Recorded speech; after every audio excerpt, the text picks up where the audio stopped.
जात है हो? रिया थी बाजारी हो।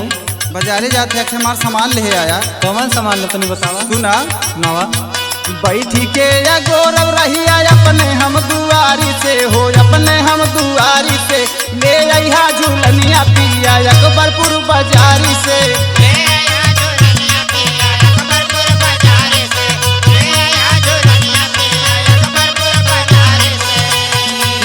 अकबरपुर बाजारी से हो, अकबरपुर बाजारी से ले आइहा झूलनिया पिया अकबरपुर बाजारी से।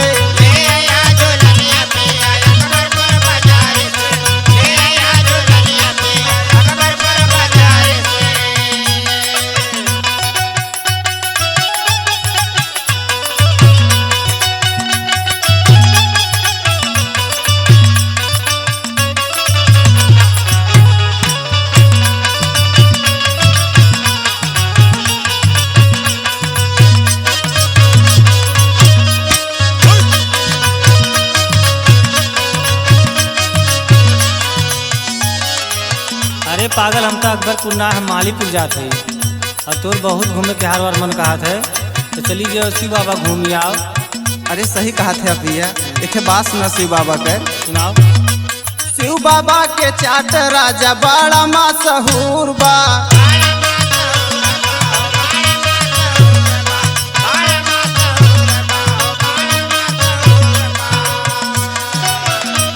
कैसे हम अकेले जाई घर से बड़ी दूर बा।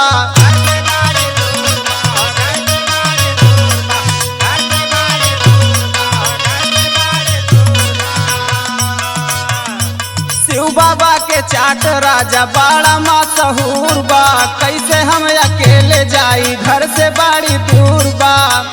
अरे लइके चला साथे पिया जावे ना सवारी से, जावे ना सवारी से ले आइहा झूलनिया पिया अकबरपुर बाजारी से।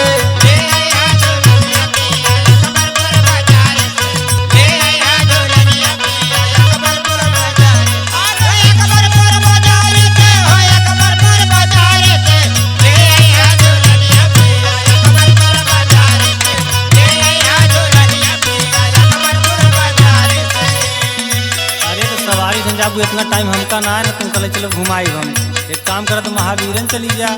सही कहा थे पिया, हम महावीर चली जाए घूमे। महावीरन के कहा कि चली जाबू, लेकिन देखिए वो रास्ता कैसे जाबू।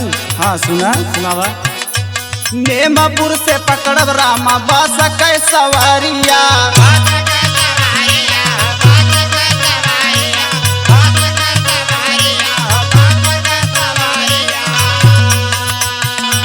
जाबे हम पहुँचे पिया दोसपुर बाजारिया।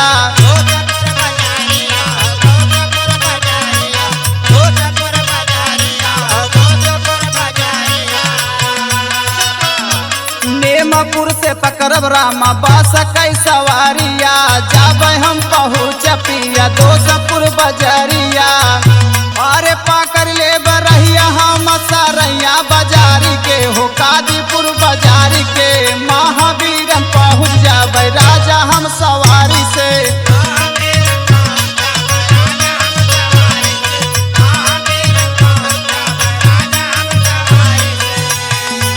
राजा हम सवारी से हो, राजा हम सवारी से महावीरन पहुँच जाबे राजा हम सवारी से।